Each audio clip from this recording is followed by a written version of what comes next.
Hello everybody, Jake, your resident content cowboy here, yeehaw, and it's time for that special video that I always make when a new Pokemon comes out. Should you buy X Pokemon? And today, of course, we're talking about Aegislash.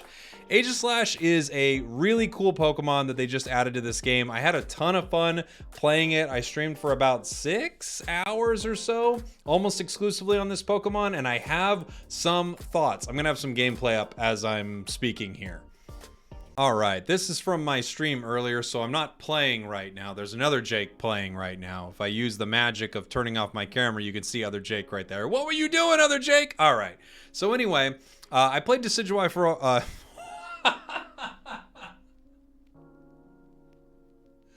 It's late and I called it Decidueye. All right.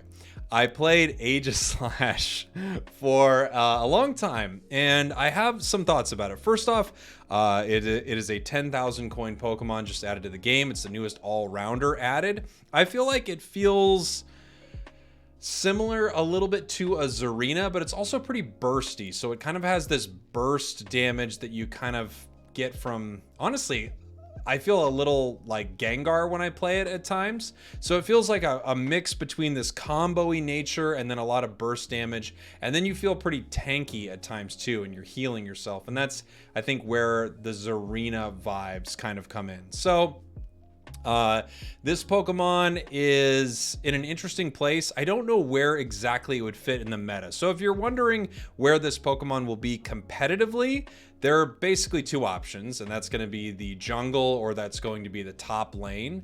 I don't know if it would replace anyone in those roles, but that's not the biggest factor when deciding to play a Pokemon, right? Let's talk about some of the factors that I think are maybe more important. First off, is this Pokemon fun to play? I think Aegislash is super fun to play. I really like it. Now, to give you an idea of Pokemon I've liked playing and Pokemon I haven't loved as much with some of the recent releases, I liked playing Dragonite. I thought it was pretty fun. I really liked playing Sylveon. I really liked playing... I liked playing Trevenant as well, even though I recognize Trevenant is not super great. I had fun playing that. I didn't love Mamo when it was released. I thought Decidueye was not so great when it was released. But I actually have a lot of fun playing Aegislash. I think the potential to outplay your opponents is very high with a Pokemon like this, and this is the kind of Pokemon that you'll see making some pretty incredible plays in videos. You'll see this Pokemon KO entire enemy teams. You'll see it survive in team fights when you couldn't believe it was still surviving. There are a few things that are really interesting about this Pokemon. I think, first of all, it actually starts off relatively strong. I was surprised at how early it deals a lot of damage. People in my chat were mentioning that it actually counter jungles pretty well. I'm not sure if that's the case. That's kind of a spot, you know, reserved almost for Greedent, just because not only does Greedent do damage, but he moves quickly early with his tackle, and he's able to have crazy amounts of sustain. But it does damage early, and it actually can take Pokemon in the lane. Like, it can take sort of the wild Pokemon that teams are fighting over. Because of that, it might be a viable option for someone to play, you know, solo top. I think most people are going to want to play this Pokemon in the jungle, however. I think this is going to be mostly a jungle pick, and that's because you can get your level 7 quickly. You can get Aegislash very quickly, and once it becomes Aegislash, it's much better. As far as movesets go, it's still really early, so it's hard to say. I put out a video called Wide Guard Bad because as I was playing, I did not particularly like Wide Guard. I have heard some people really enjoy it, so I wouldn't take me not liking a particular moveset that much to mean anything. I could always be totally wrong. I think as far as its other moves, Shadow Claw and Sacred Sword, I kind of like them both. I like them both a bit. There's something really fun about using Shadow Claw and Iron Head together, which is what you're seeing in this video. And I think what I like most about it is it feels like you're always comboing in the fight. You're building up your stacks, then you're using them either with your Shadow Claw to kind of bounce around the fight in blade form, or you're using them with your Iron Head in shield form where you're regaining health. So let me talk about that a little bit. Let's talk about its two forms. Once you evolve into Aegislash, you go between two forms, shield form and blade form. And when you're in shield form and you're attacking with your boosted attacks that you kind of generate using your moves, you recover health. And when you're in blade form, you dash through enemies and you're dealing more damage. Both are very cool, and they're are good situations where you'd want to use either one. This is kind of how it reminds me a little bit of Zarina, where you kind of wonder, well, am I going to use my triple axle on my boosted attack or my Queenly Majesty attack, or am I going to use my Grassy Glide so I get a shield?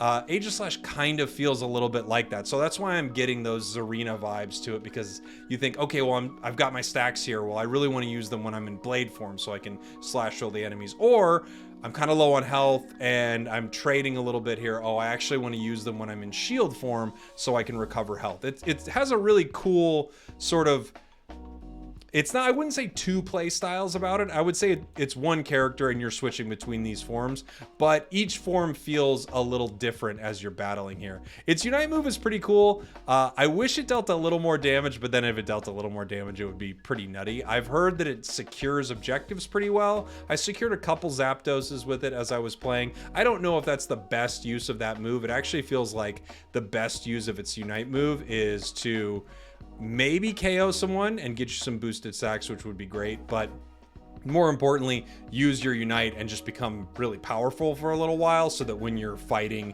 and boosting in, you're dealing a ton of damage. I recognize I'm kind of all over the place, but I'm seeing footage and I'm just thinking of Aegislash things, so I'm kind of trying to mention them all as I go.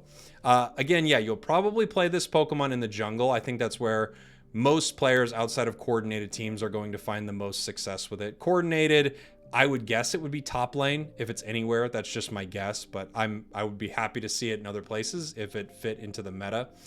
If you are interested in a Pokemon that has the ability to really outplay your enemies, I think this is a super, super great choice. If you're interested in something that's crazy overpowered, let me get to this. I don't think this Pokemon's crazy overpowered. Again, with any of this stuff, I'm happy to be wrong, and I totally could be, but I feel like this Pokemon is actually decently balanced. In the hands of someone really, really good, maybe I could see this Pokemon being A tier, and in the hands of someone not so good, I could see this Pokemon being a solid B tier choice. It definitely takes a lot of skill, and that's why it's hard to say exactly where this is going to fall inside the game, because there's still so much time to figure out what's going on with this Pokemon. But right now, I feel like if I had to smack it somewhere in the tier list, it would probably be B tier, which I think is a very solid choice. There are lots of solid Pokemon that I would put into the B tier here. I'll talk more about item choices and move sets and stuff like that in other videos. I want to talk more about whether or not I think you should pick this Pokemon up. It's expensive. It's 10,000. So you're going to have to make a decision if that's something that you really want. Before you were to pick this Pokemon up, I can't give it a crazy ringing endorsement right now because it's still so early and I want to play more with it, which is a good sign, by the way, that I really want to play more with it, because there are some Pokemon that after they're released, I don't pick them up for a little while. You know, I'm not that excited about it. I really want to play more with this Pokemon so I can get good with it. And then once I get good with it, hopefully I can give a better idea as to whether or not this is the Pokemon for people to buy. But considering it costs 10,000 and it's brand new, my immediate recommendation is to chill for a second. That's my first thought. If you have 10,000 coins, you're like, do I buy this? I have a lot of people ask me all the time, do I buy this? Do I buy Absol? Do I buy Machamp? Do I buy Decidueye? With this Pokemon, I would say chill for a sec.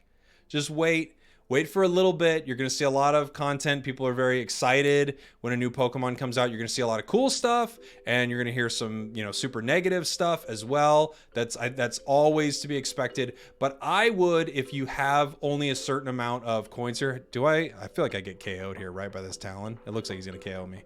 No? Okay, we get that. When you only have a certain amount of coins, I would let the dust settle a little bit before you buy a Pokemon, unless, people you really trust are going, get it, it's so amazing, go, run, buy it before it sells out, you know what I'm saying? But in general, I think you can chill for a minute.